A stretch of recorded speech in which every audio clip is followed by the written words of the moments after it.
was checking is Dark Ward. Yes, and that is such a good card. It went underrated for a while, but so many people started jumping back onto it, and I'm super excited to see that. Yeah, saw a lot of play in Mikasa 3 towards the end of the last format. Okay, so we have Shards of Winter coming down from Kai. This is a really cool one. It has stun, and then it has an enhance. It says this attack gains +1 speed for each committed rival foundation. So it helps fuel Kai's ability to get your rival to have 6 committed to get extra speed, and then it itself gets more speed when you commit.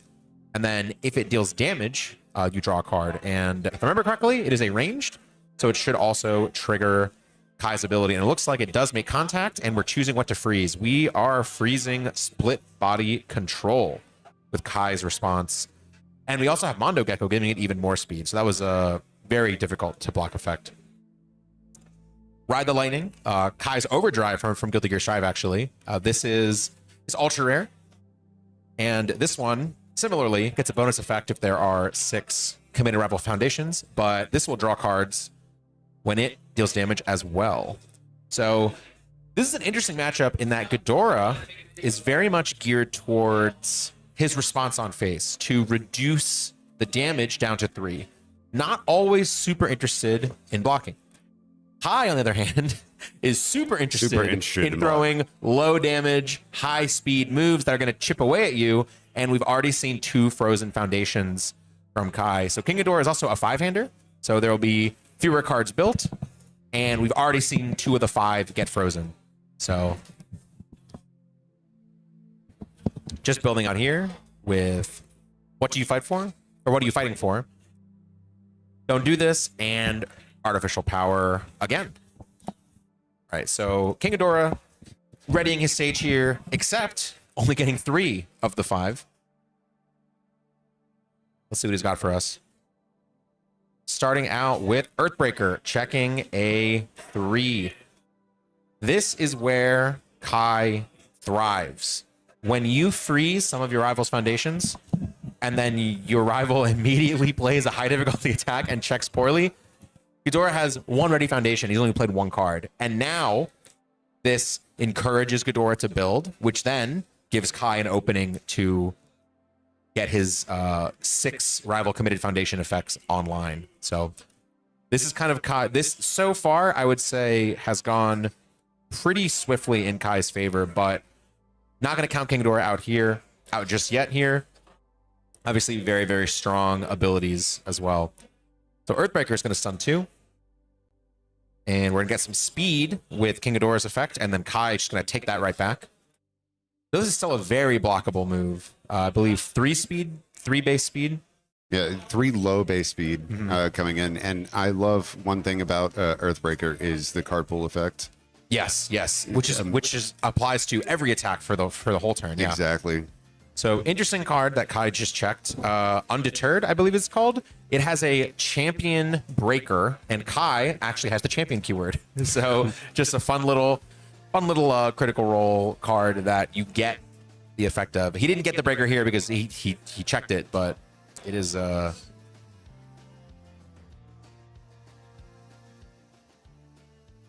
Acidic Sludge coming out. Acidic Sludge is one that I've always had a love-hate relationship with. I love playing with it, and I hate playing against it. Yeah. And the deflect 4, that's like 4 is such a high number for deflect. It's so huge. Combining it with Ghidorah's natural defensive response, it just does so much. But we are going to go ahead and use the Spend Momentum Blitz to add 2 cards from this card pile to the top of the deck. So Ghidorah can guarantee the checks here to kind of offset the inability to access foundations. And it looks like he's pulling out Weapon Clash, that Borderlands 4 promotional card. Well, promotional, you ordered it, special ordered it. And the other one was Yu Yu Hakusho. It's, I can't think of the name of Settling All Debts, I believe it was. But 2 5s, which I imagine... Oh, no, we are going to draw with Ghidorah here. So we are going to pick up one of those foundations that we just stacked. I think it was Weapon Clash was first. Which we'll see in a moment. Yep. And then a guaranteed 5 check for the next card played. But let's see. So we got Kai and Mondo Gecko removing speed there to offset the speed buff provided by Ghidorah. I love me some Mondo Gecko. For sure. I wouldn't have hated attacking Mondo Gecko here. I can see why it would have been risky to do so, because it would have forced you to commit your last ready foundation. But Mondo Gecko is going to be such a pain, especially on the next turn. But we had Roar of the Spark committed for its minus speed ability, and then we are going to go ahead and block with the 3 low block acrobatic style, but the block will pass because we did reduce Acidic Sludge to just 1 speed. So we've got 2 weapon clashes, 1, and then he's going to check a 3 and fail. He checks Jaw Jammer. Yeah. Now, Definitely important to note, Gecko is great in my opinion because the TMNT backups are all elusive, meaning you can't take your first attack and actually go after it. It has to be the second attack or greater. And I think that is so valuable in some of these decks, and why Genghis Frog as well is so threatening to a lot of the decks that we'll see this weekend, because just on face, +3 damage, Mondo Gecko, able to plus and minus speed. It's amazing. Mechanical Monster, another new tool from Reign of Kaiju. And we do see Fighting for Control in response, and it is going to fail. Oh, wow. David decides he doesn't want to commit 4 to pass Mechanical Monster, and is instead just going to throw a Walk the Dog because there are still 4 committed foundations. And we're going to stun with Walk the Dog, and he has some options here. Don't do this. Could stun another. Weapon Clash. Okay. James actually just goes ahead and flips over Weapon Clash. So now Ghidorah has 6 committed foundations. Kai now gives +3 speed or -3 speed. I don't think there's a world any of these attacks are getting blocked for the rest of this turn. Now it's just Kai is just going to throw as many charge ranges as he can, charges or ranges, I should say, as he can, and is just going to rack up those frozen foundations, and is pretty much going to skip Ghidorah's next turn if he doesn't just put Ghidorah to 0 health right now. But Walk the Dog is going to connect. It looks like for the full 6, not using a Ghidorah counter. Heaven Piercing Ice Wall, combined with either Roar of the Spark or Don't Do This, is going to freeze another 2 foundations, going to stun the last ready foundation. And now we do have an option here for Heaven Piercing Ice Wall to ready a foundation, and then he can just stun it again. But it looks like he did not elect to do that, does not want to give his opponent any openings with any ready foundations, just going to go ahead and freeze the 1 frozen from the initial stun ability, giving it speed with Mondo Gecko, giving it speed with Kai. This is a 9 speed Heaven Piercing Ice Wall. 9 speed, man. Now for 6. Yep. And it looks like this one's going to connect again. There's going to be another frozen foundation. Yeah. Is going to spend the Ghidorah counter, though. Going to reduce it to 3 damage. I was going to say he had at least he still had 3 counters, and he did immediately what I was thinking about, is just reducing it down. Yep. 3rd frozen foundation. Another attack on a 6. Shards of Winter. Now this is going to be even. This is going to be +7 speed from Shards of 7 speed from Shards of Winter's own ability, +3 more speed from. This is going to be like a 12 speed move. I would say, and he has stun 1. We don't need to stun. We do not need that. Yeah, it's on there, but we don't need it. This is where Kai starts looking really oppressive. Once you are in the lead, 13 speed. 13 speed. Once you take the lead with Kai, Kai can just run away with it, because you're just going to freeze your rival's entire stage. I'm assuming this is going to connect. This is 13 speed. Ghidorah has no ready foundations. Is going to go ahead and chop off the second head of Ghidorah, reducing it to 3 damage again instead of taking 7. We're going to freeze a 4th foundation. Now, even if Kai... Okay, so we are just going to build out. I was going to say, even if there are no more attacks and you just decide to build here, you're really not feeling that threatened, because Ghidorah only has 3 foundations. Only 3 foundations. Already top 2. Chopped 2 of his heads off of. And we just build Master of Drunken Fighting, which can commit another foundation. And we got Fighting for Control, which can -2 to the check. exactly. I'm kind of loving this Kai deck right now. Kai is another one I think that is, when you're playing Kai and it's going your way, man, it feels like the best deck you've ever. It feels so good when you're getting hit by Kai. It is rough. And you said you've been working with Kai. Okay. I'm going to remember that when we play at locals because I don't want to play against that. All right, so he drew another Shards of Winter, and it looks like that is Fusion Chest Cannon. So Fusion Chest Cannon is one I mentioned in the beginning. I think it's probably the most valuable attack that Kai received from Reign of Kaiju, but we are just going to start with a Shards of Winter stun. We have the option to Master Drunken Fighting. We have the option to Don't Do This. We have the option to Roar of the Spark. If you want to get to 6 committed foundations right now, we'll see. It is going to be Master of Drunken Fighting is the option. So we've now put Ghidorah into the 6 committed zone for Kai's boosted effect. So it is going to give 3 speed. Shards of Winter going to give 6 speed for 6 committed. And then Mondo Gecko on top of that. Once again, as we saw last turn, just the fastest Shards of Winter you've ever seen in your life. Yeah, exactly. 12 speed. But no damage pump this time. But it looks like it did connect. We are going to go ahead and freeze. Flip out of control. Yeah. We are going to draw a card with the response of Shards of Winter. Let's see. Deliberating on the next attack here. It is going to be another Heaven Piercing Ice Wall. Oh, man. He drew that off Shards of Winter, I'm pretty sure. So we got Heaven Piercing Ice Wall. This time, it is going to be able to freeze 2. So we're going to freeze. We're going to stun 1. And then we have a couple options. We got Roar of the Spark. We got Don't Do This. Let's see what he decides. Looks like Don't Do This. Going to discard Divine Defender. Going to give another instance of stun 1 to Heaven Piercing Ice Wall. Going to stun again. And then we have the option to freeze them both. So unarmed, non-combatant, and I'm with you, getting frozen. Ghidorah's got 1 head left. Can only reduce damage 1 more time. This Heaven Piercing Ice Wall is going to put Ghidorah under 3 health, even if he doesn't do that. It's looking rough. So if you're James right now, playing on Death Symbol, yeah, how could you counter all of the freezes that are coming your way? It's tough. So we did see a deflect to completely eliminate damage from that one, which means Kai does not get another instance of freeze. But we now have Fusion Chest Cannon. So Ghidorah did preserve his final head with that deflect 4. As we said, very powerful effect.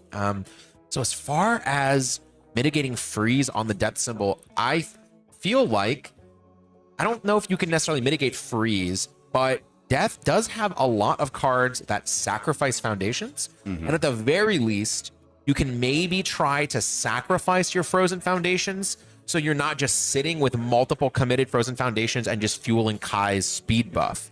I would say from hitting that 6. Yes. I would say the best bet would be maybe like Weapon Clash, destroying your face down so you don't have 6. But so Fusion Chest Cannon did connect. We did get the freeze 2, and then Kai froze a 3rd. We have 5 frozen, 5 because of the deflect 4. We do have 5 frozen foundations from Ghidorah. Ghidorah had 8 foundations, and now he's just 6. It is 6. Yeah, it's 6. It is 6. Nine so foundations. now all the Ghidorah moves are -3 speed just from Kai. Yeah. This is I think where Kai shines when he gets to this is where Kai wants to be for sure. And these Reign of Kaiju attacks, I would say Mechanical Monster is another good one, but that one did get Fighting for Control, then he let that one go. Yeah, but Fusion Chest Cannon resolved for the absolute ideal effect, and James is just going to go ahead and build, which I think you have to. Yeah. See another weapon class, both on coaching, and he has 2 Koenmas in discard pile now. Yes. I don't believe he managed to remove one with the Ghidorah Enhance. That is an option, is that Ghidorah can naturally remove a Koenma's task to get access to the very powerful form effect, but I do not believe we saw Koenma's get removed from Ghidorah's Enhance. Walk the Dog, 6 frozen foundations, didn't even commit one on his own turn, doesn't matter, has 4 committed at the start. This is going to be a 9 speed Walk the Dog. At minimum. with Mondo Gecko, it's going to be 11 speed. I didn't even look to see how much momentum Kai has right now. Powerful 3 on Walk the Dog. Could always have 3 health. I mean, you're gonna have to reset it to 0 3 times. Let's just get it. Let's at least get it to 6. That way. Yeah. Oh wait, it's printed 6. Never mind. We are gonna Bodon's coaching. Let's see what we're digging for. I would be scrambling. I would dig for anything right now. Let's see. We're resolving Bodon's coaching right now, but what are we? Okay, discarding Mono Gecko. All right. There's that Dark Ward. Yep. It is a low block, but not good enough with the speed Walk the Dog will have right now. If there is no powerful, because you mentioned the powerful 3, if there, Syndicate target. 0 checks a 5. No, still had to check a 6. Had to check 6. Yeah. But Syndicate target blocking with it would put him down to 2. Yeah, that's true. All right, so game 1 going high. Well, I will say, I said we went down to 2, but you know what? And I had to emphasize it in Chicago so much because it happened a lot of the time. The only health point that matters is the very last one. Yeah, for sure.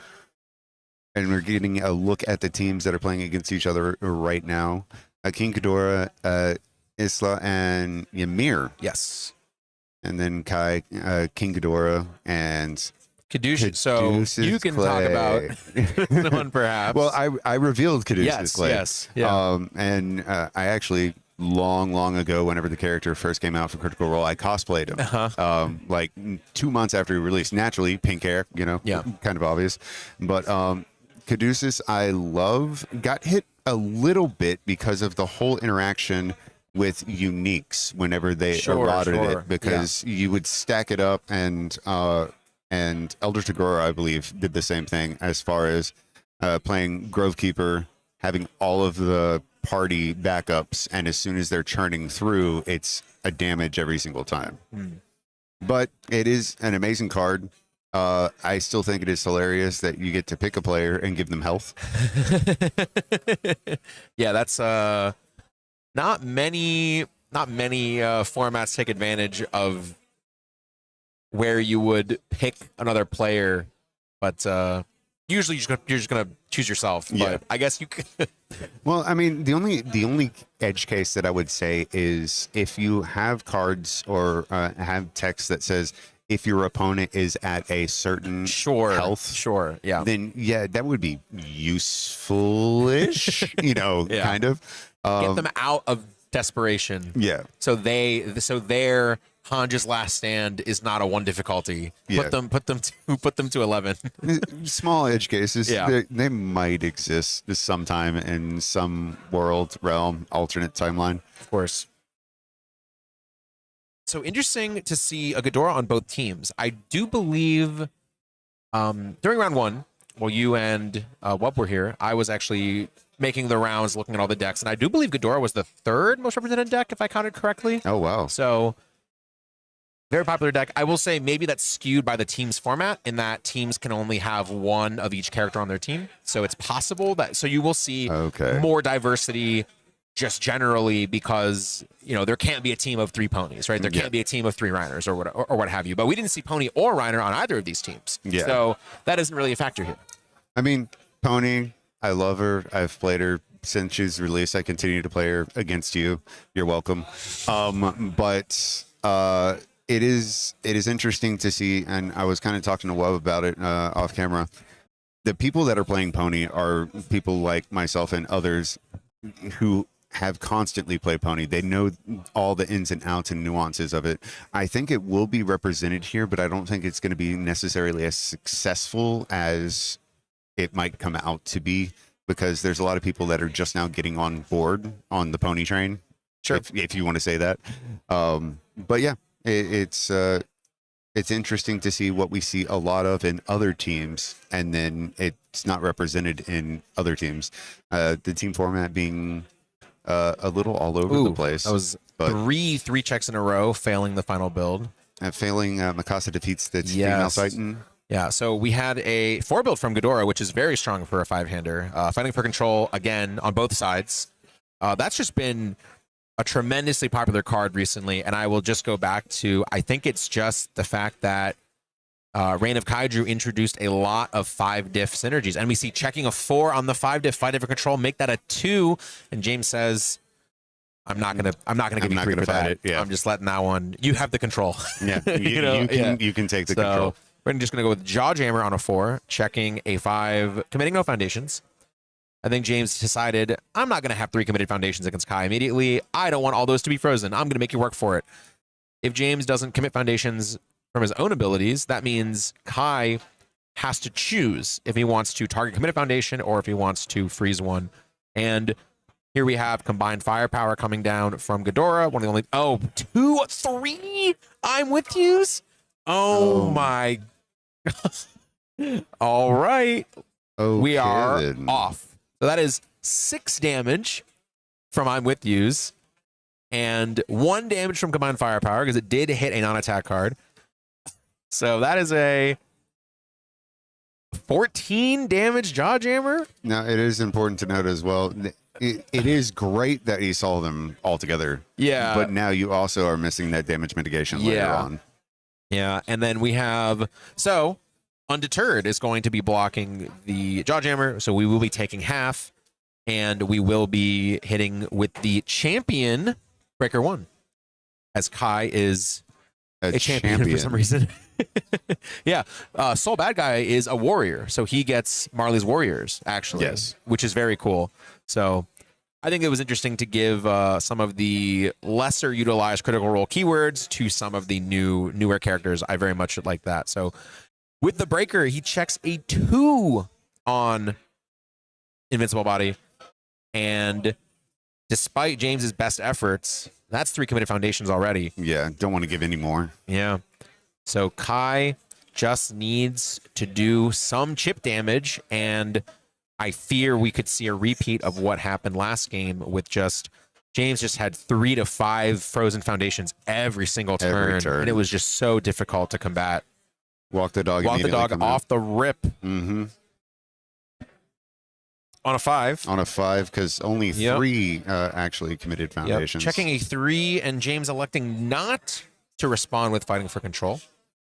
Didn't want to let him get out of jail free there. And we are going to go, it is going to stun, and then we're going to first enhance Invincible Body, put Walk the Dog to 0 damage. And now, since it'll do 0, there will be no frozen foundation because Kai's attack did not deal damage. Fusion Chest Cannon on a 6.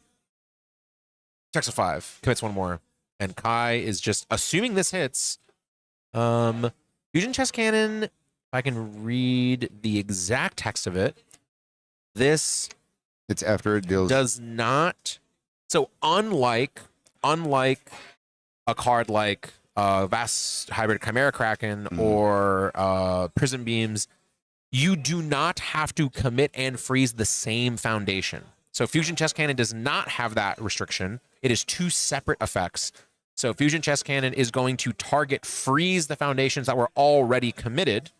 So even though there were no readies, which in a situation against something like Kraken or Prism Beams, you would not get any effect, Fusion Chest Cannon is still going to freeze 2, and then Kai's going to trigger and freeze a 3rd. So here we are back again. 3 out of 4 foundations are frozen. It's great how the descriptions of the cards, read the card explains the card. Yeah. But it's great how you can look and a simple period can make all the difference in between the foundations and exactly what's going on.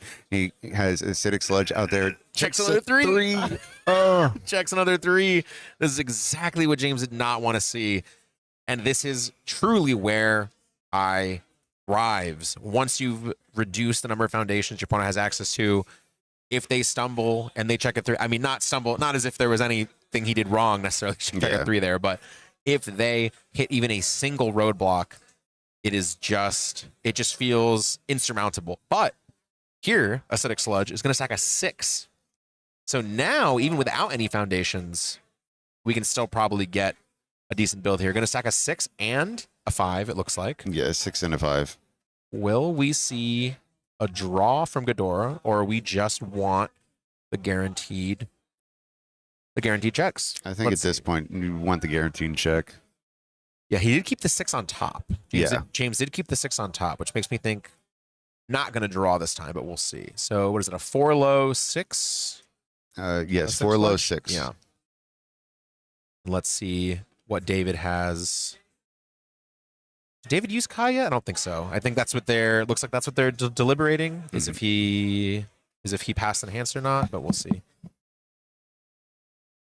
We'll see. Looks like it just hit. Yeah, no block at all. All right. World's Weakest Hunter on a 5, checks a 6, but we knew that. Yes. Acidic Sludge. Now let's see which mode. Okay, item menu. When you remove item menu, you draw a card. And then Ghidorah will draw a card for his own enhance.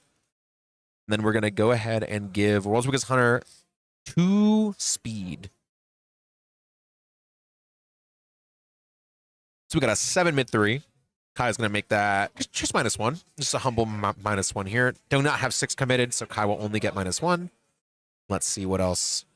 Anything else to add here? No, it looks like it connects, and we're going to draw 3 cards. Draw 3 cards. Yeah. It's 1 for each removed card. Yep, maximum 3, yeah. Maximum of 3. We were mentioning digging earlier, but you know, it's perfect. You can get as many cards in your hand as possible. Oh, checks the 4. Oh man, okay, gonna have to commit Ghidorah there. On a 5, checks 3. His checks have just been so unlucky. So unlucky in the situations. Yeah, just been rough. And Wub and I saw that earlier. Yeah, Calvin and I saw that earlier. As far as like us discussing, you can have the perfect ratios, but at the end of the day, it still does come down to whether or not you're going to have that RNG and check cards that actually allow you to pass. All right. Now this time there is no fighting for control. It is Mechanical Monster, a secret rare from Reign of Kaiju, and this card reminds me of there's an AOT secret rare, Pressing the Advantage, and My Hero set 1 card. Indiscriminate Shock, I think, are the closest to Mechanical Monster, except Mechanical Monster kind of the opposite. Pressing the Advantage and Indiscriminate Shock get damage for every committed rival foundation, and they are very slow.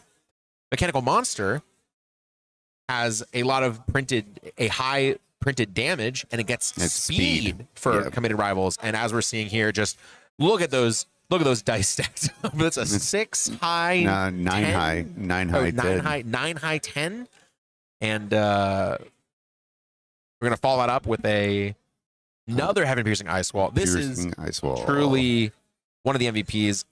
There is no additional stun ability on David's stage, so he cannot get the 2 frozen with Heaven Piercing Ice Wall.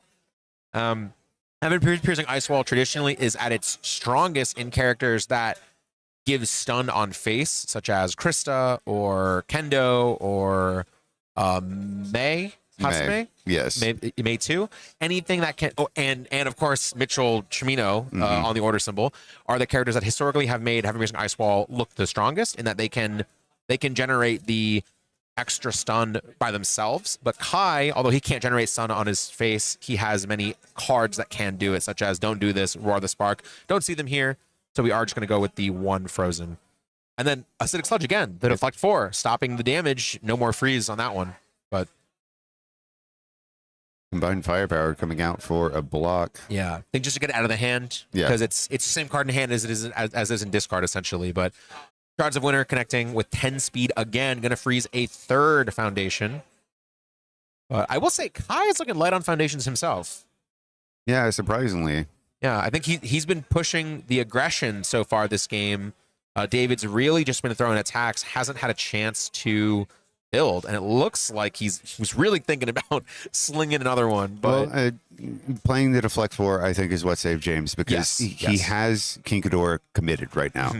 So he has heads, but can't use them. Yeah. So pushing and trying to get a kill turn, I don't think is that, far from a far cry from questionable.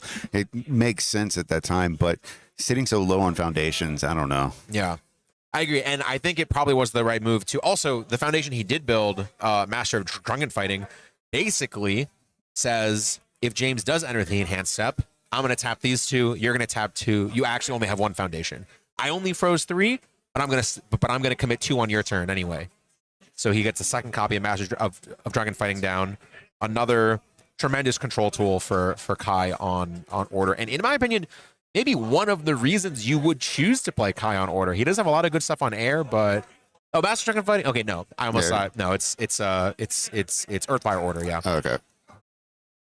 Out of the corner of my eye, that green earth symbol looked like looked like air, but I believe that's Golden Destruction. That's the alternate art, I believe, that just got played.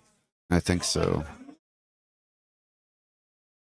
And we did not see this game 1 because this is the card that David Fighting for controlled when James checked a 1, and then James just decided to let that one go. But Golden Destruction, King Ghidorah's ultra rare, has Echo, and I believe draws a card when you remove a card from your hand. So he's going to get the extra draw when King Ghidorah removes to draw, and then if he echoes it, he will get another extra draw. But I don't know if you can afford to echo it. He has no ready foundations. No. Master of Dragon Fighting took 2 with him.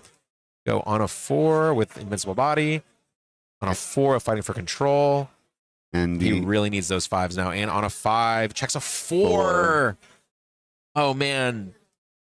That's twice now. He's put a 2-dip on a 5 and checked a 4 with no ready foundations. It's truly when you need them most. And the 4s will strike. And he hit 6 committed foundations. He sure did. He hit 6. Kai's going to get 3 speed on every move. I see a lot of attacks in Kai's hand. Ghidorah does have 3 heads, so it will take a minimum 4 attacks from Kai because Kai has no answer to damage reduction. So Ghidorah is going to take 3 and then 3 and then 3.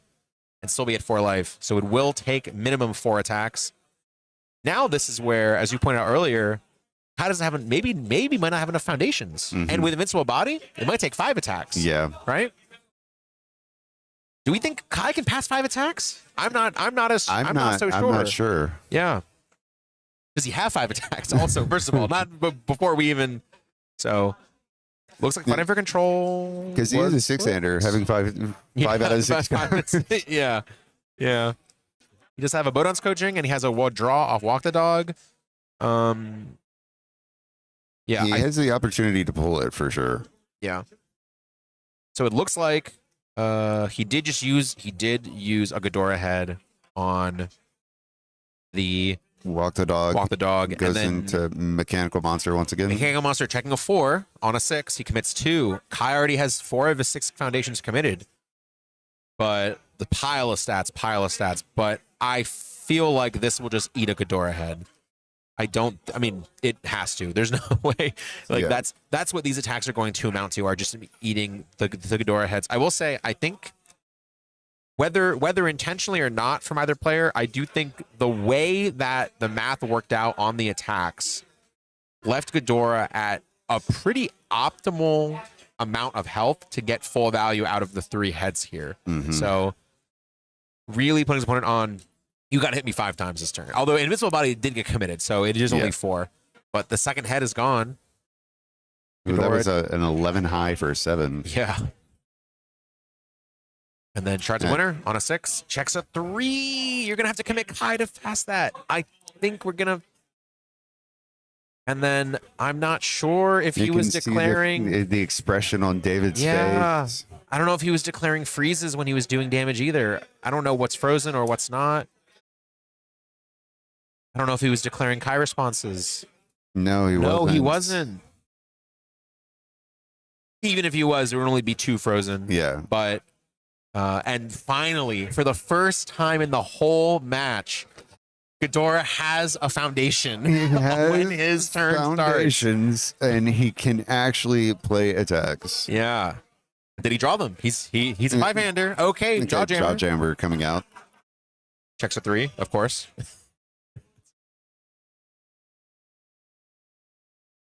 Let's see. This time we do have a face down to crack with Jawjammer. We didn't last time, but last time we didn't need to because Combined Firepower did hit 3 copies of I'm With You.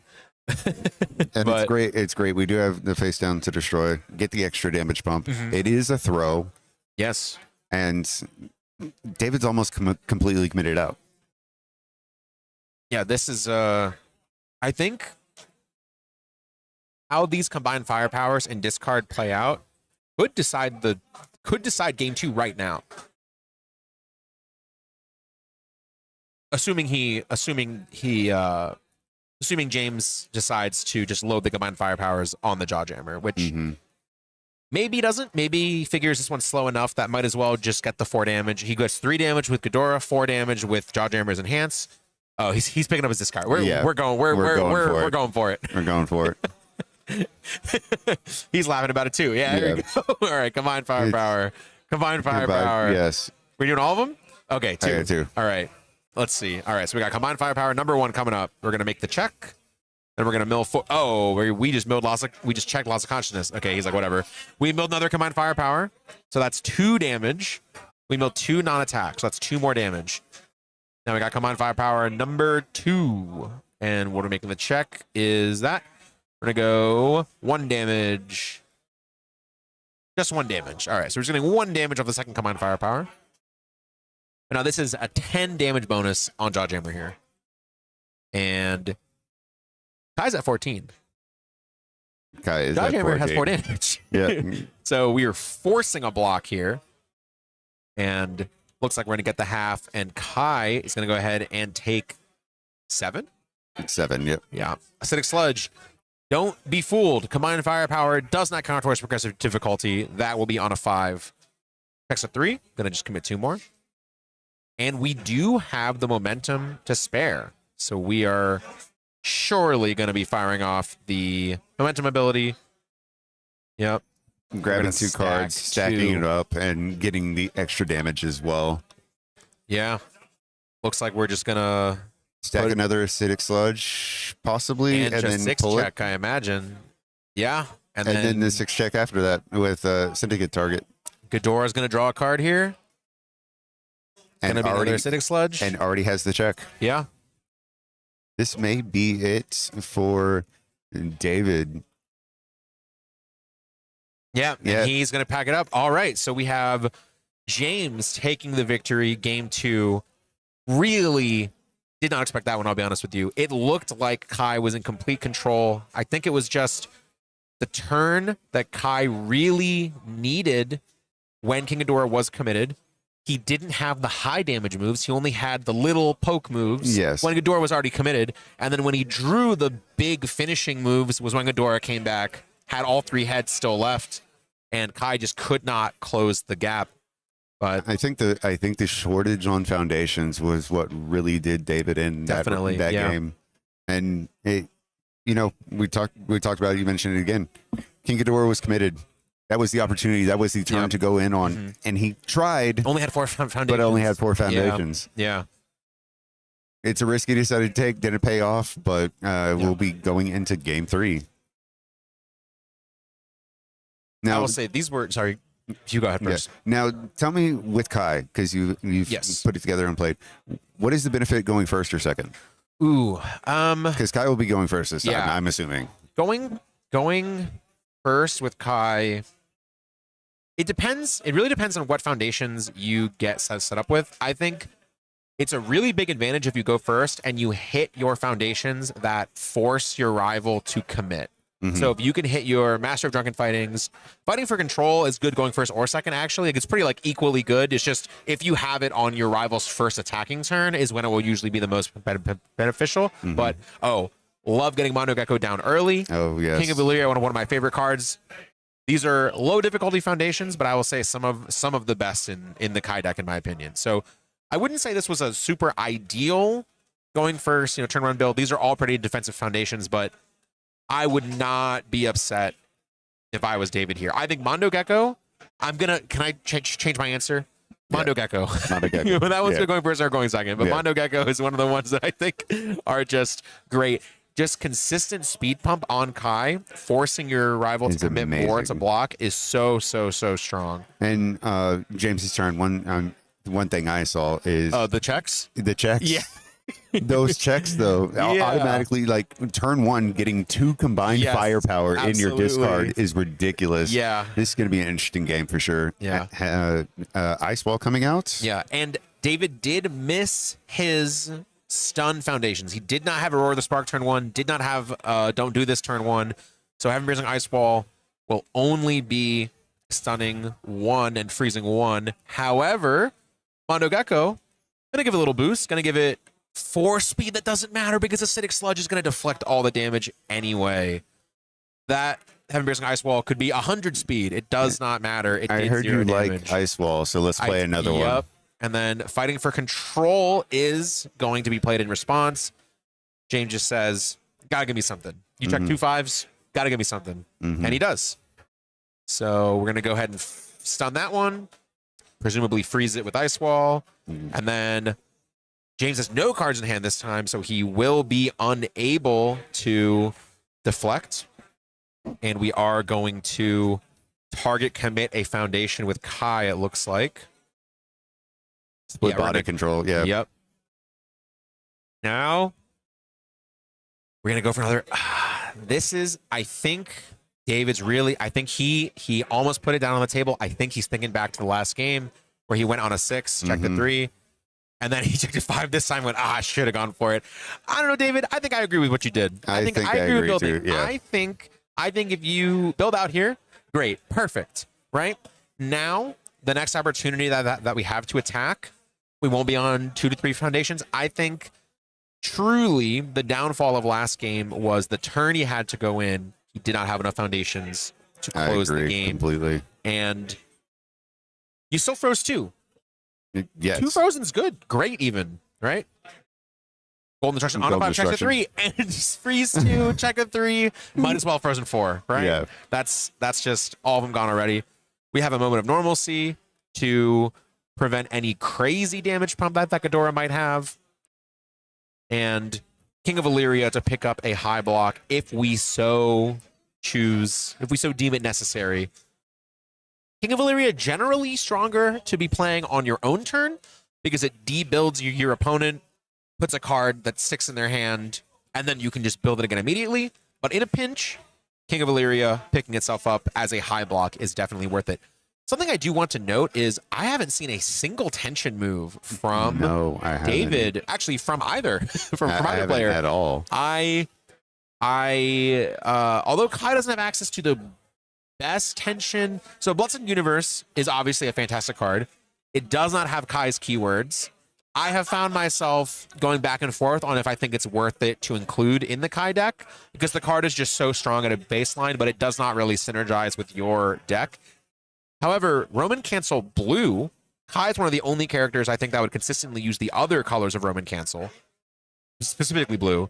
So to freeze a foundation. So I'm a little surprised to not see another 3 failing the foundation. James has just had the roughest builds. He's going through it right now. Committing so many foundations on just his, so many foundations on just his builds. I think he's probably committed more foundations on his builds than on his attacks. But we got 5 committed foundations from Ghidorah. That move doesn't have stun. Mechanical Monster does not have stun. Does it make your rival commit 1? It sure does. Yeah, it does. It does. And now we have 6. Kai is 3 speed. I've never seen Kai have his opponent have 6 committed foundations as consistently as this game. Kai has been online so frequently. Look at those pile of stats. All right. You think we're going to see a head get trimmed here? For sure.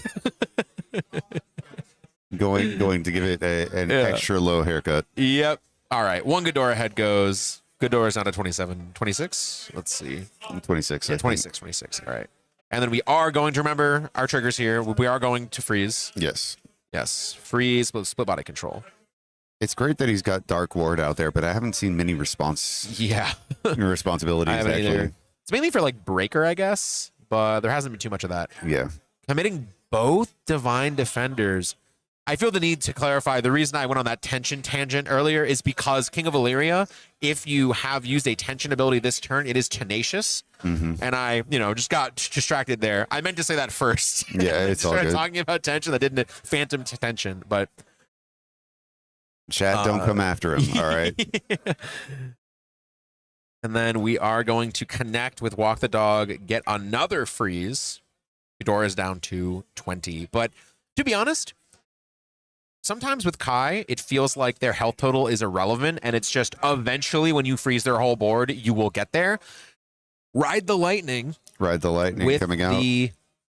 With the draw 2 if your rival has 6 committed, and very notably, your rival must commit a foundation as there's no cost to play responsibilities during this attack.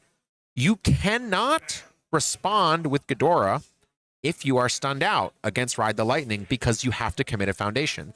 I'm not sure he was going to do that regardless, but if this was a move like that, Ride the Lightning could be the one you pump damage on when your rival's committed because Ghidorah cannot respond. But 8 connecting, going Shards of Winter. 2. Yep. Drew 2. Now down. Well, they're deliberating some amount of ready foundations. Yeah. Kept moment of normalcy up. Yes. Still trying to pump Shards of Winter. Which 6 foundations, so guy's able to do it. Billion speed. A billion speed. It's gonna be plus 7 from Shards of Winter, plus 3 from Kai, and plus 2 more. Yeah, 2 more from Mondo Gecko. So that's connecting. We got a 4th Frozen Foundation. Are we just passing? Or are we gonna build on A5? It checks a 5. We're gonna get Jealous Homunculus. This is more of, I imagine, a Reiner tech. It's flip. Your rival spends 1 momentum, only playable if they have more momentum than you do. I'm pretty sure he's taken 4 momentum.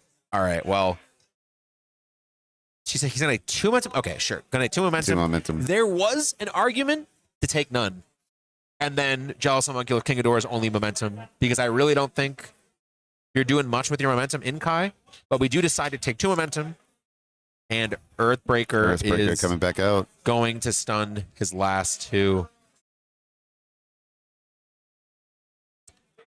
Earthbreaker is another one that I think has looked very impressive this game. I think King Ghidorah giving it speed is very relevant. It hasn't been relevant against Kai because Kai is about to -2 speed it with Mondo Gecko and -1 speed it with his face. So we are just going to be a 2 low. If Kai has a low block, this Earthbreaker is not going to connect, but King Ghidorah giving Earthbreaker speed, and then your favorite part of it, he just drew 2 cards. And you know what that means. I was going to say, you know what Earthbreaker is really good in?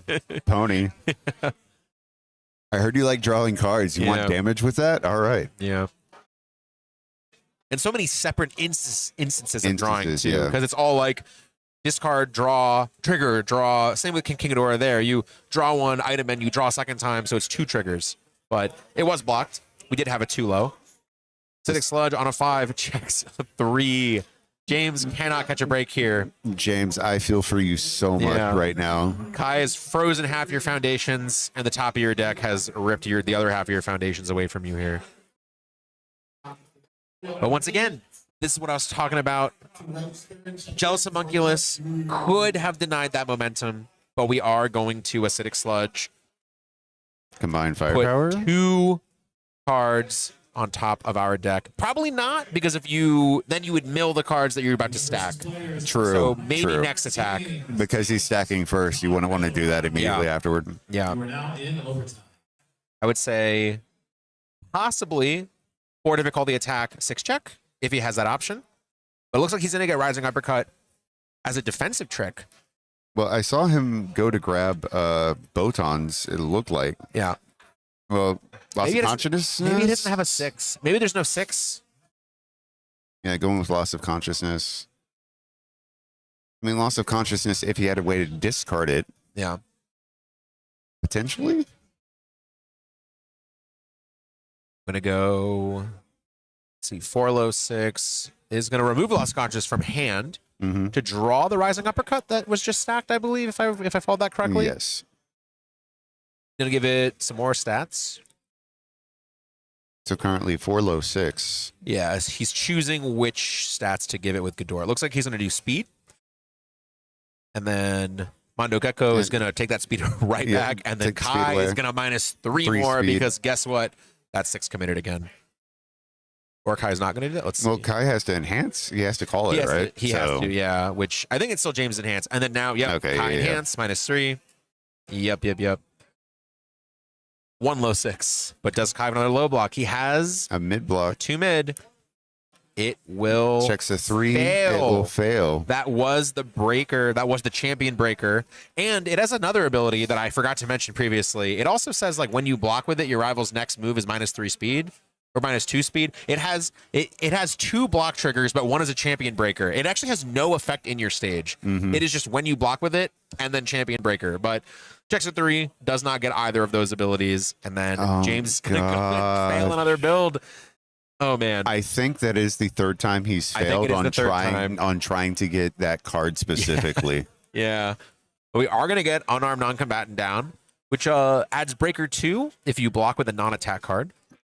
And he has lost of consciousness. I don't know how much blocking we're gonna do with Kai giving between Mondo Gecko and Kai. His moves are getting 4 to 6 speed every single one. And Icewall coming back out once again. Yeah, Ghidorah has 2 heads left. So it is going to take at least 3 moves. And David has foundations now. Yeah. And Rising Uppercut is still in the hand. Oh no, he's just tossing it. He's just going to cycle it with Ghidorah. It's no good here. It's a high block. And you can only play it as an attack on your rival's turn if you full block with it. Does not work on a half. And that's static on there, isn't it? What is? As far as you using its ability, you have to full block on Rising Uppercut. No, the static is ranged attack or non-range becomes 4 speed. Yeah, but you make it 4 speed. Yes. But it's a 0 high. So he is going to Ghidorah to -1 damage on the Heaven Piercing Ice Wall, because if he didn't, it would bring him to 6 health, and then the Ghidorah head is useless anyway. So, is a consideration for half blocking to keep you at 8, and then you have 2 heads, but elects to use a Ghidorah head instead. We got Shards of Winter, the fastest you've ever seen, the fastest Shards of Winter in the West. It makes you are in the West. Yeah. We are in the West now. Yeah.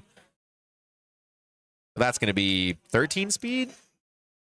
I think that it's 8, 9 plus 3. Too much speed. It's going to be too much. And then it's 12 or 13 speed. Yeah, and we're going to go ahead and flip Artificial Power to put it to lethal range. So now James is going to have a choice. Exactly at 7. He's going to have to burn ahead. I was going to say he's going to have to Acidic Sludge, deflect, or going to have to burn ahead here. Looks like he burns ahead. It does connect. That's going to be Walk the Dog on a 6. Checks a 5. And James is contemplating. He's looking. Even Acidic Sludge doesn't. And that'll do it. That is the match. Kai taking it 2-1 over King Ghidorah, 3-headed monster. And, we talked about it earlier. The second game was amazing. Yeah. Very impressive. Very impressive from James. And it was interesting. It was interesting to see, I think we are making the correct assumption as far as he went for the kill on the kill turn that he probably should have, because King Ghidorah was committed and just didn't have enough to make it happen. Didn't have foundations yet. Yeah. It was just the opportunity presented itself at the wrong time, right? Ghidorah committed. And that was also, I think James was correct in assessing. He could have let his foundation fail for the 5th time, but decided, you know what? I'm going to commit. He doesn't have enough foundations. I don't think he can get there.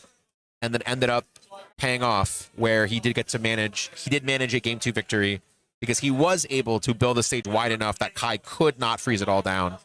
But game 3, I should say, going to Kai Keys, and the match going to Kai.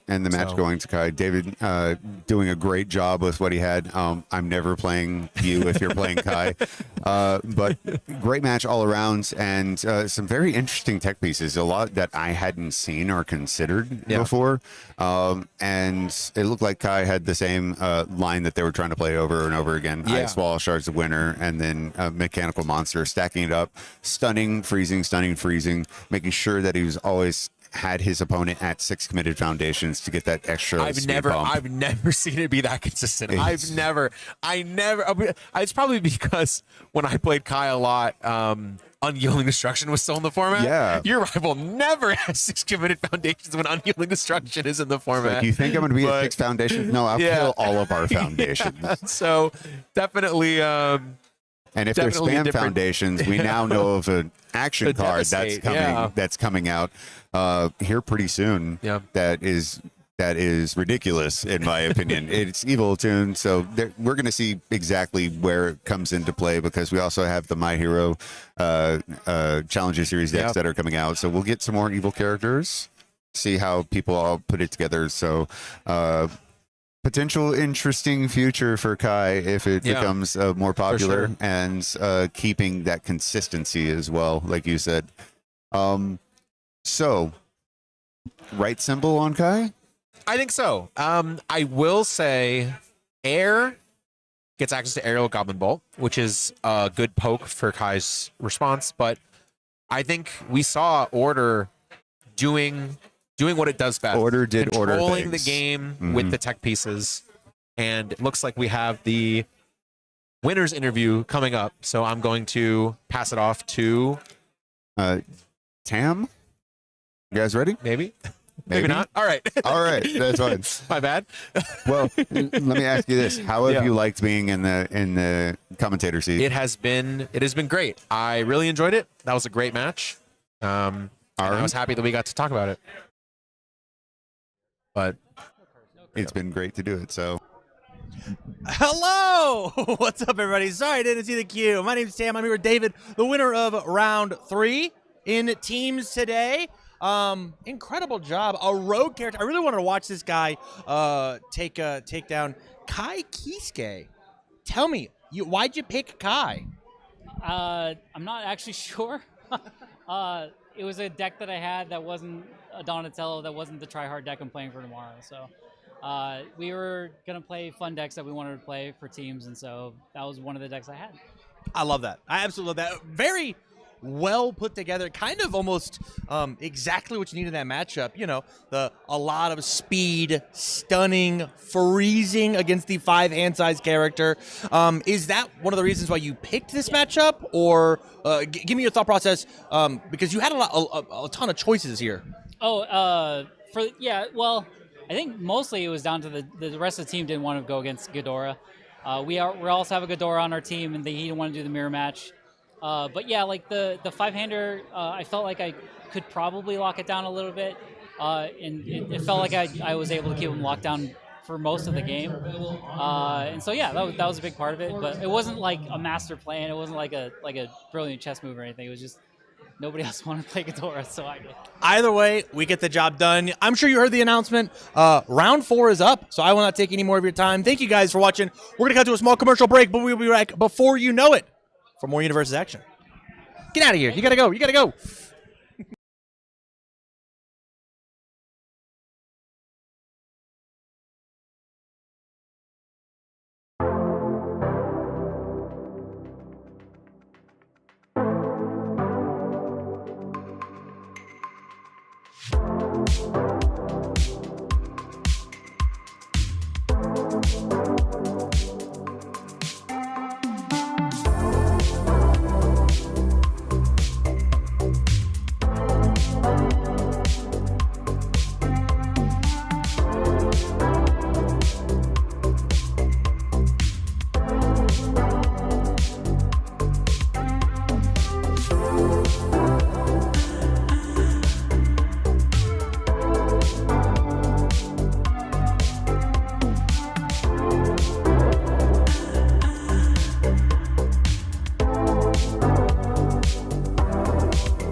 Hey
guys, back here with round 4. We got a cool one for you. Yeah, it's going to be interesting. We have Titan of Terror. He didn't leave. He's still He's here. still here. He sure is. Yeah. He's still here. And Bridget as well, which haven't seen much of, or too much of in tournament play. So Bridget is one of those characters where I think people were very scared at first because of like the potential infinite stuff that got changed with her. But then there were like whispers of like a City Rampage Bridget, but now City Rampage has also been errated. So It's here. I'm really interested to see what Luna has cooking on this character for sure. Don't have access to deck list right now, so we'll see. You know, the Todd deck I'm assuming is probably more or less what we were seeing before. Still going to be a pretty consistent character. It's just you no longer get a move without making that check, so your stage is going to have to be a bit wider. You know, a lot of times forcing yourself to lead on a 5 is also not great on like turn 2, 3. So you might be baited to go for it because you got a free move, which is, you know, great. but then you check a 3 and you're like so far behind out of the gates, just kind of like 5 diff tribal thing. And so I don't think we'll see that too much, because it seems like the people that are continuing to play Titan of Terror are the ones who consistently know exactly what they're looking for, especially since it's the first form. Getting that 5, I think we should be good. We'll see how it plays out. Worst case on it, you commit a couple foundations. Yeah. So Luna has listed her deck as aggressive in combo. So, maybe not City Rampage anymore. I mean, you still could play it because Bridget's response feeds that momentum. You could, second form, or I guess you probably play 2 moves. So you might not get nearly the value you got before out of that card. I'm assuming now we're kind of doing a fillet-filling kind of thing, maybe some invisible infiltrations. Water Symbol has some cool stuff, and then obviously a lot of the good defensive tricks from Titan of Terror are attuned water, so they'll be available to her as well. Yeah, I'm curious to see what changes Daniel has made on the Titan of Terror side as well, because I'm assuming there's probably some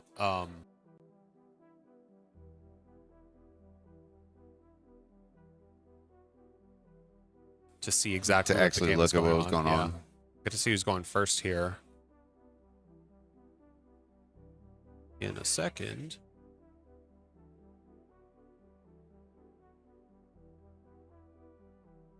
What are your expectations for this match? I do see a world in which Bridget is able to take this game. Yep. Even though Titan Terror still pretty scary, but Bridget gets to go first. I think Bridget has a lot of, like you said, good defensive strats, especially on the symbols that she's on, that are going to be able to help carry her over and avoid some of the bigger hits that Titan of Terror is able to pull off. Yeah, Titan of Terror, notably gets a lot of damage from power tokens, but speed is not something that deck is particularly known for, and Bridget has -2 for, the cost of flipping a card in the card pool. Pretty much everything. Yeah. Once you get one in there, right? Yeah. Our players are ready to start. Yeah, here they go. And there's the handshake, and we're getting started. Moment of normalcy coming out first. As Biolante arrives, yeah. Yes. There's the Invis infiltration check, so yeah. Acidic Sludge and Bridget. That actually makes a lot of sense too, because you get the momentum with her response, which allows you to then use Sludge and, stack your deck. Starting off with some power tokens off the first emergence, double first emergence here. And the nice part is Daniel can safely commit Taunt during the build because there is no wait and get your free card later. So the only downside is if he then goes to block, he does not get power tokens with the 5 difficulty cards. Multiple Scanlan's hand in the main deck. We just checked one and have one in our hand. Fire is like a good card draw piece as well. I was going to say probably some anticipation for the Reiners that are going to be seen. Yeah, I could see that. Card is quite good in a Reiner, for sure. A shoulder toss as well. Okay, so he, got some 4 difficulty moves in here. Looks like Weapon Clash in hand, Destructive Heat Ray coming out first. Good water card that Bridget gains access to now, yeah. Our choices to flip are essentially like the draw card or monster aggression. Yeah, so we just go after the draw card.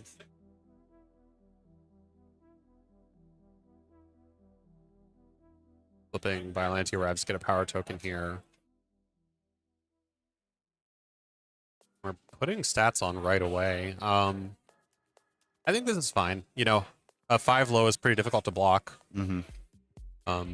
It's a little bit tricky because Titan of Terror has a lot of good low blocks in their deck, but we go for the Scanlan's hand right away.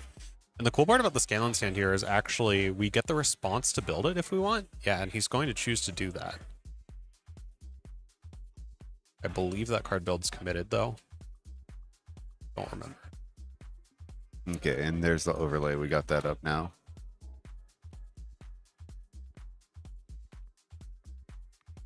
And Luna is just going to build out from here. Titanic She Combat. got more than enough from this turn. Yeah, Titanic Combat, Weapon Clash, and Was it Scales? That is Scales Juno. Scales? Yeah, that's okay, the yeah, promo. yeah.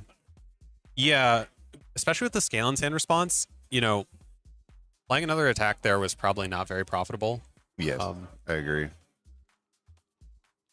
We have a weapon clash. Our stage is pretty healthy, and Daniel answers with his own. Destructive heat. And here we see the, you know, the taunt thing where now you have to pay for the check and you have to first form it. So right away you're forced to play this out. But so many power tokens you get from it. I mean, you know? it's still destructive heat ray, right? Yeah. You can flip a you can flip a 4 difficulty card right now if you wanted. Okay. Building with weapon clash. We might just take this so that we can build with Titanic combat as well. Oh, we're deflect 4ing, and that will stop the ready on the response for destructive heat ray. I can speak, I swear. Completely negating the damage. And card we've seen a little bit of so Daniel's lately. maining a lot of cards that typically are kind of sideboard pieces. You know, like Reiner can play cardboard. I played it in the main, but okay. Playing a queen into a face-up Scales of Juno here. So I expect this just to be to force the Scales response. Yeah. Okay. Yeah, it stays up in the face up in the card pool. We do have 2 first emergence. I don't remember if he put speed on the first move, but that is one way that Titan of Terror can get a lot of speed. It just consistently gives +2 with that 3 difficulty card. Here we're going for a half block. I don't think we gave speed again with the first emergences. That is Flayfling. So Luna can block, Breaker, and pick up the card that she put in her card pool before. And you know, I was saying that he might be playing something. Daniel might be playing something to counter Reiner. I also see he checked Radiant Visage as well to get rid of momentum. Yeah. So I expect to see a lot of that card this weekend. Yeah, sure. it looks like he did have some preparation going specifically into that matchup. Because playing another move here though into a breaker, so we checked a 2 on a 6, which is going to cost us everything. But shoulder toss still a very, very great card. We are going to cardboard Crusader's response for damage. This looks like. And Luna is caught here without a way to stop damage from a throw. Bridget has access to Mikasa defeats the female Titan, but it is not in her stage. She's just going to take 8. Yeah, this allows you to build, and it also stops Daniel from readying a foundation and drawing a card from the shoulder toss. Super important right now because build, we need a... Daniel was looking for that re-ready. Yeah. Okay, take our momentum. Now we have 1 ready foundation and 25 life, and I don't think we really have any tricks outside of the Cardboard Crusaders. Cardboard, however, does stop the Bridget. Oh, but it doesn't stop that. Bridget response, I mean. We might seal this with Cardboard Crusaders. So Luna has led with Support of Your Friends, which is a form action that draws 2 cards. And this is really cool in Bridget because while this normally leads to progressive, you know, causing you to fail your turn, in this case, Bridget can respond to give it 2 speed, enhance give it 2 speed, and then if the Acidic Sludge connects, which it very likely will here, put the Support of Your Friends into her momentum. So then that mitigates the downside. There's the card pool. Yeah. And at this point, yeah, Daniel's tapped out. He did not Cardboard Crusaders. Yeah, here's the flip for 2 speed. This is unblockable. This is already 8 damage. She can make it for 12 if she wants. Yeah, just going to take the 8, respond, get the momentum, and clear the card pool by 1. And we know that 6 is on top because we stacked with Sludge. So this Destructive Heat Ray is just free to check. This is looking like the game here because I see a battle aura in his hand as well. Battle aura, able to flip, draw a card, and a max of additional 4 damage on top of it. Yeah. So this heat ray is getting pumped to the moon. Not really respecting like a referee jury here, but because you might just have enough moves that she can just do this and not worry about it. I guess we're ready a card. Daniel goes down to 6, and the battle aura should seal the deal here for game 1. Going Invis Infiltration instead. Invis Infiltration. Yeah.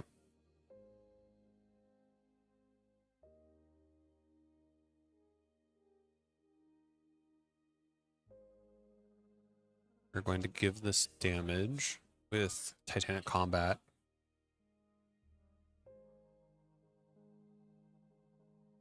Yeah, that's game 1. That is game 1. So going into the sideboards now, I know we can't view the decks. I'm curious if things like the Cardboard Crusaders, that probably stays in.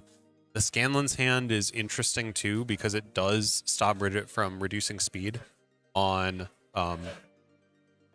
defense, you know? But wonder how many cards are going to change here. Let's take a look at their teams. Oh, yes. Team Pippo.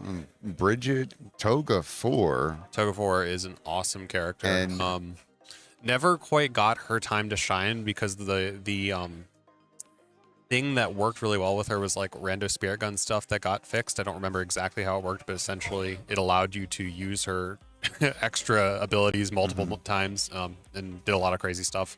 But very cool character that allows you to copy characters with checks. And characters with checks were printed up until the Godzilla Challenger. Yes. So those are the last ones. But you do have access to like Rodan in that character. You can become Rodan. And then we have Sasha as well. And going on Team Well, Godzilla, Titan of Terror, and Shin. And then Pony. Yeah. So definitely seen some ponies this weekend for sure. Shin Godzilla is a little interesting in that I don't think we've seen a ton of it, but I have seen it do well. You know, I know at particularly like Stormcrow Games local championship, Patrick Toombs got to the finals on Shin Godzilla, watched David's video on that, started showing off the gameplay and everything. It's a foundation destruction deck, but it also has a lot of healing because as you blow up foundations, as your opponent blows up foundations, you heal incrementally. So if you're able to not get blown up with your 23 life, you actually extend your life by a whole bunch. And then eventually when your opponent is unable to block because you've been destroying so many foundations, you can send an attack that they can't really interact with. Okay, really quick, rapid fire. Toga, what symbol? I would expect all or life, but that one's kind of interesting because I'm not entirely sure what, I'm assuming Pippa's playing it, what Pippa is copying. Because it all comes down to what characters you want to copy, right? You know, back in the day, you would like copy Hood, which was really funny because characters have a 6 difficulty on them, the older characters. So when you would mill them with Hood, you get +6 damage. Got it. But that was Jetburn. Here we are now in 2026. You know, rotated so now. It's all. And we have seen Sasha, we have seen Titan of Terror. You talked about Shin Godzilla, and you guys just went over Pony last match. Well, 2 matches ago. I mean, it could be a different symbol Pony too.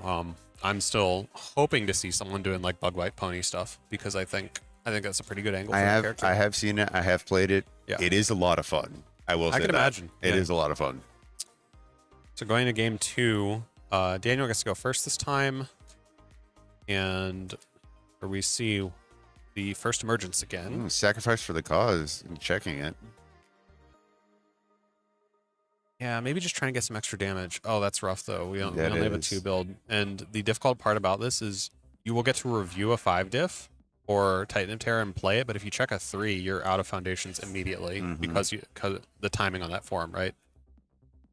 And then Team Hero, I was talking about it earlier, just it's such a powerful card, and seeing people pay astronomical amounts to try and get them right now. To get 4 of them specifically. Sometimes you can't get your hands on the challenger decks. You just have to go after the commons. And I believe you don't get a playset in the No, you deck. don't. So we reviewed the Heat Ray, and I assume we are first forming it. Hopefully we check a 5 here. We did. That puts us up at 4 power tokens right away. And something tricky here is Luna committed Bridget on the initial build, which means blocking is going to be more difficult if Daniel is able to send multiple attacks. Yes. At first, Bridget doesn't get to minus speed unless you flip something like Ocean Buddies. You have to figure out a way to get a card in your card pool. I think I saw a referee jury in her hand, and that would be a way if she must block this, she can play the jury and then use Bridget Enhance to -2 speed. But ultimately, that only reduced the speed by 1 because you're adding a card in. So we're just going to block. I believe Juno's a 3 low, so it's on an 8. Yeah. It's on a 9. On a Daniel 9. did put speed on it with And first then- emergence. And they did use Team Hero to pull in Godzilla vs. Violante as well. Unfortunately, Fantastic card for Bridget, by the way, because you can just flip for once you've used your responses and cleared your card pool, you can continue to clear it. It's Godzilla vs. Violante. The unfortunate part is Shoulder Toss comes out and immediately gets stunned. Yeah, here Daniel has the option of pumping a bunch of damage on this to see what Luna wants to do. However, I think this is a take 6 angle to not give him an extra card draw. Yeah.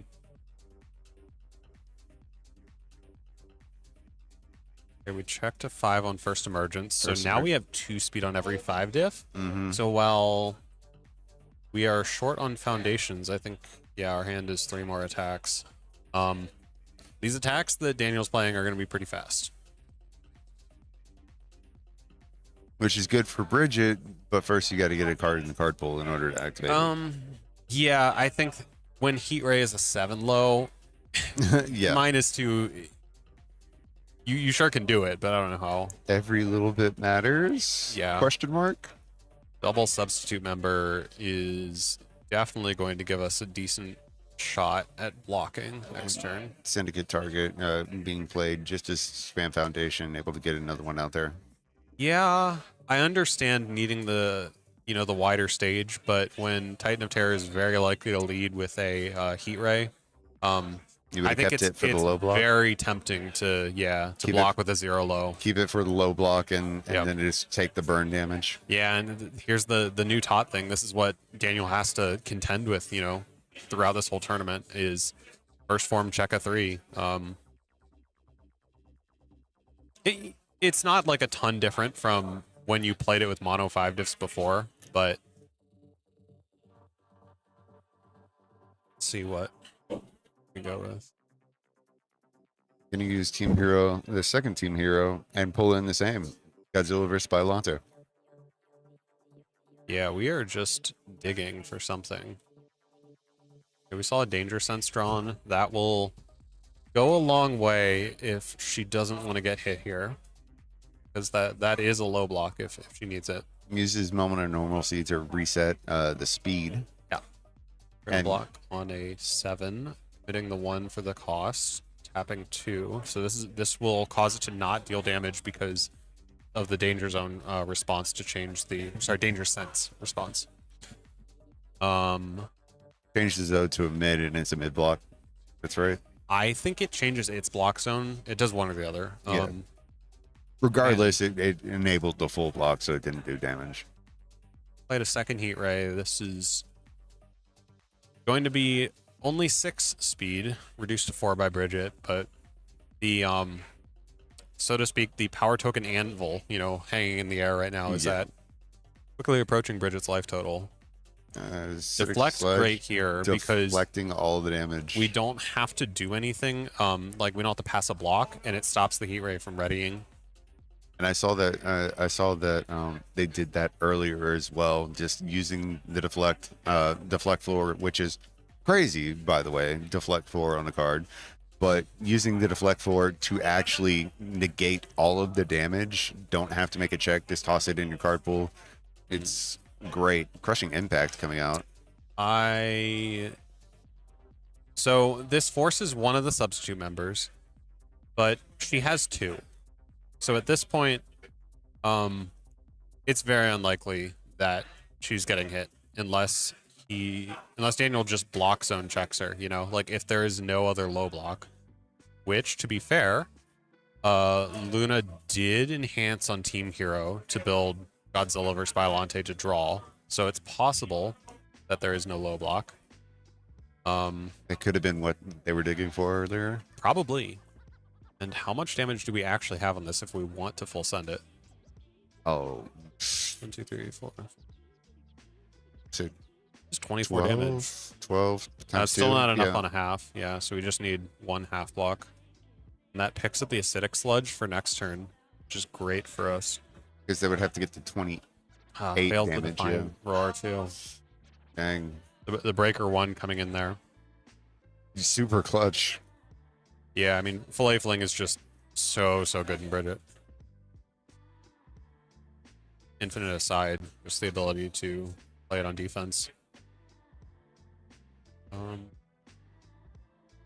we have any other card draw? Oh no, because Heat Ray flipped the Godzilla vs. Biollante. So I think I see an Invisible Infiltration, which could reset, so to speak, to could like unflip the Godzilla vs. Biollante, which we can then proceed to Acidic Sludge, but we're just gonna build instead. Oh. Okay, I see where we're going here. This is a... Now explain this to me because I don't see. Okay, so Bridget Enhance requires a card in your card pool to flip for +2 or -2 speed. And also, this allows her to give Heat Ray +2 speed. We check to 5, so we only commit 1 card. Heat Ray will connect, most likely, which allows us to ready that card back. And then we get a momentum. Okay. Yeah, which allows us to then do something with potentially like Acidic Sludge, right? So being able to trigger the abilities because you have it in front, then playing off of it. And this is fast enough that we're putting our power tokens on it.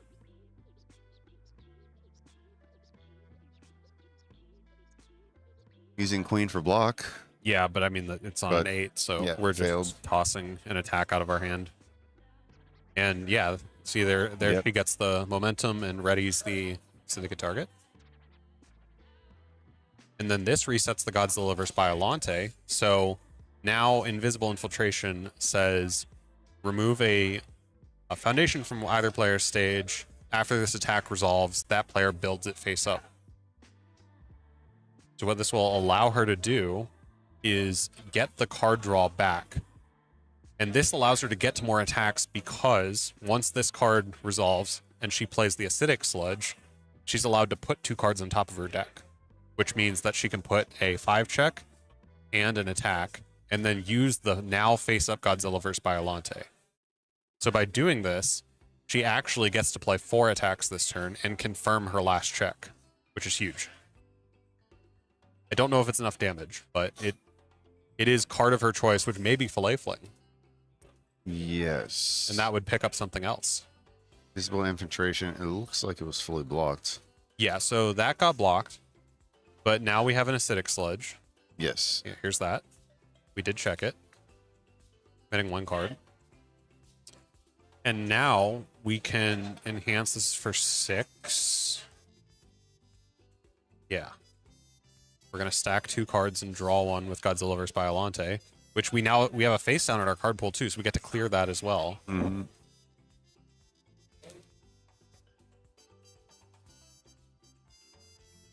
And if we had 1 more card draw here, we could Acidic Sludge into another Acidic Sludge and draw just,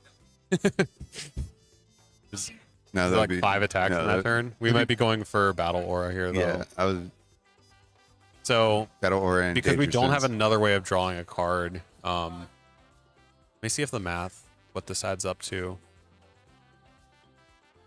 I think this is 14, and Daniel is at 19. So unless we have another attack in our hand.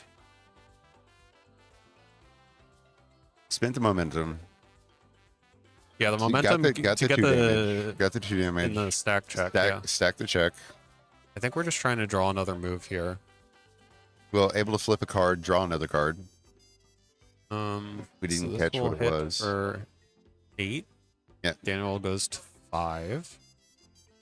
4 damage from the face down cards. We have 2 used speed from Bridget. both Bridget responses, I want to say. Yes. Yeah, and we have another I battle have war. another That's- one. That's game.